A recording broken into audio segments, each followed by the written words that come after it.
Breaking news for all Canadians. It was just leaked that the Liberals will be calling a federal election on Sunday. I wanted to make a little video series for those that may not fully understand the background and the context of what's happening right now in Canada. If that's you, let me catch you up. First, let me take you back in time a little bit. Justin Trudeau, leader of the Liberal Party and Prime Minister of Canada, is in office. And then bam, right as trade tensions start to heat up, he's like, yeah, guys, I'm out. So he goes to the Governor General, who is basically the King's representative in Canada, and says, hey, I'm resigning as Prime Minister.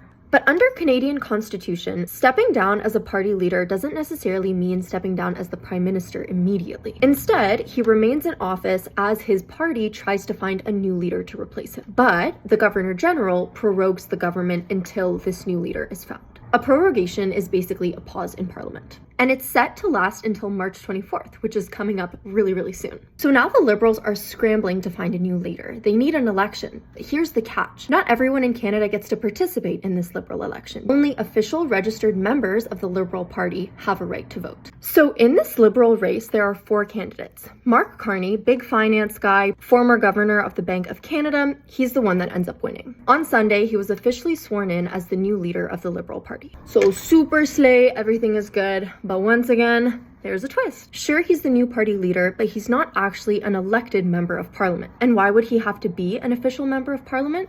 Well, to have a seat in the House of Commons. This is really important because during question periods where all these big debates and conversations and drama is aired, the Liberals have a leader who can't actually speak for them and represent them as soon as the prorogation period ends. The obvious question here is, cool, he doesn't have a seat. How can Mark Carney get a seat in the House of Commons? Option 1 is that he could not do anything. There's no rule saying that he has to have a seat in Parliament. He could remain the Liberal leader, run the party's strategies kind of from the outside, and let someone else handle things inside the House of Commons. Option 2 is that he could call a by-election in a certain electoral district. He'd technically have to wait for an open seat, but what would likely happen in this case is he would ask an existing MP to step down. He would run in their riding, and if he wins, boom, he's officially an MP. He can sit in the House of Commons. The last and final option is that he call a full-blown federal election, which is allegedly what is going to be called on Sunday. This is in their best interest because first of all, the Liberals are polling very high right now,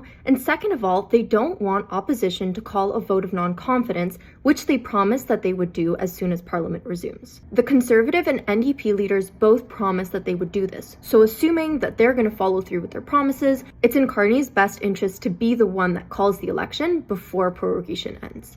So there you have it. That's the recent news. I hope this little summary helped you. Now we just have to wait until Sunday to see if all of this is actually true.